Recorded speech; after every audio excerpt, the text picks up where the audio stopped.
Hello everyone, welcome to today's Team Talk. It's a bit of a special one because I'm just going to intro Rob, who's going to tell us more about what the government's up to and the National Health Act amendments and what we can do about that. But before we hand over to Rob, I want to quickly come and remind you that this coming Sunday is our Together Sunday. It's Palm Sunday, the start of Holy Week, and with that, we have got Paul Hodson from One Hope Church in Stellenbosch with us. And so please come and join us this Sunday. Looking forward to it. And then on Tuesday the 12th, night of prayer and praise at the refinery, 6:30. And then Friday, Good Friday, here at the refinery, 9 a.m. with a whole bunch of other churches in the basin. It's going to be great. You have to register for that. So hop on the link down below in the description and you can register there already for that. And then this month we've got two Together Sundays. So Easter Sunday is an Easter Sunday special, Together Sunday at the refinery once again. And so look out for all of those. But right now I want to come and hand over to Rob and ask you to lean in and listen up and respond appropriately. Thanks, Rob. Hi, Steph. Thanks for that. So I'm going to talk about the draft amendments to the National Health Act. And why am I talking about this? Well, basically, we just need to be way more vigilant with legislation that government is trying to put in. You see, this time around, they are being really sneaky. I mean, they really are. What's happening is they're choosing amendments to an existing act because it then means they don't have to put it through Parliament. They don't have to go through any kind of regulatory body in order for it to be scrutinized. And the whole impact of this is just poor because, as you know, the national state of disaster comes to an end on the 15th of April. But unlike other parts of the world, our government is choosing to get even more draconian in the way it responds thereafter. And it's chosen the National Minister of Health as the guy or lady who determines exactly what happens to us in our lives. Let me give you some examples. Well, they list a thing called a notifiable medical condition. Guess who gets to decide what that is? The National Minister of Health.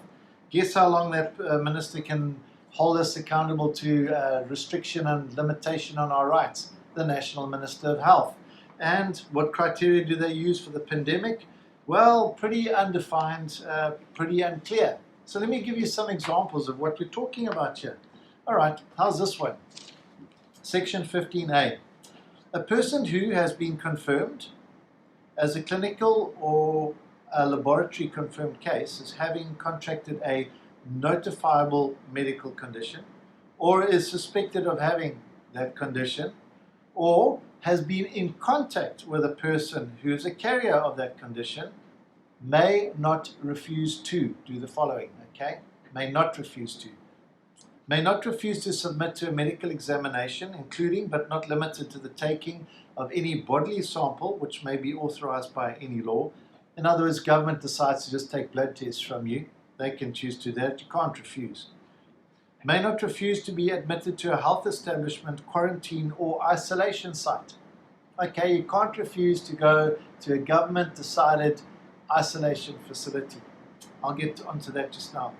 May not refuse to submit to mandatory prophylaxis, i.e. vaccine, treatment, isolation, or quarantine in order to prevent transmission. Well, what's the big deal of that? Basically, it's saying you may not refuse a mandatory vaccine. Are you beginning to see how this thing has got control written all over it? Oh yeah, and by the way, yes, you don't have to go to their isolation facility because they say you can self-quarantine. Let's talk about that. Well, in 15G, it says that facility must be a separate, well-ventilated bedroom with a bathroom and toilet, or a residence that's not shared with persons who are not subject to quarantine. You tell me what percentage of our population have got well-ventilated bedrooms with a bathroom and a toilet in it. Please. Then we get on to the last bit, which I think is the real line in the sand for us all. And that is to do with gatherings. It's called Section 16J. So this is an amendment they're putting in. By the way, it's not in English. It really isn't, but I'll read it exactly as it says. Indoor and outdoor gatherings may be restricted in accordance with the scientific evidence of the risk of transmission. During the COVID-19 pandemic, the indoor and outdoor gatherings will be up to the 50% of the venue capacity may be occupied on the proviso that. Okay, that's me reading directly, so bear with me because I'm going to try and translate this into what I think it says. And so what it's saying is, yeah, you are restricted to 50% capacity when the COVID-19 pandemic is around. Well, that's not news. I mean, that's what we've been doing, and we've understood that to be fine. The big deal is on the proviso that, and here's the big one, A, production, I think they mean produce, a valid vaccine certificate.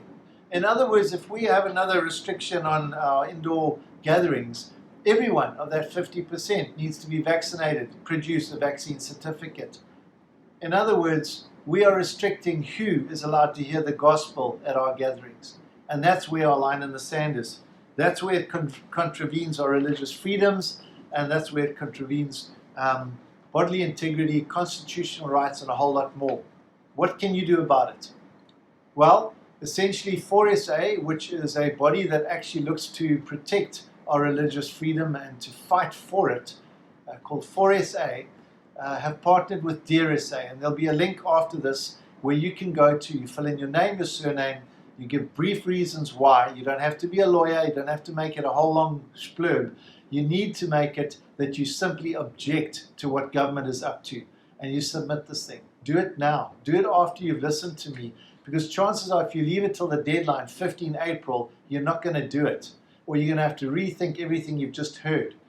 And then, you know, like voting, your vote does count. Your submission in this instance does count, because institutions like 4SA and many, many others, because I'm sure you've been inundated with this, are actually responding to say, no way, this is not acceptable to us. Admittedly, what I've read to you and the way I've gone about it is my opinion, if you like. So I take the rap for that. But I want you to consider it, and I want you to go ahead and do what is necessary to stop this. Thank you so much for listening.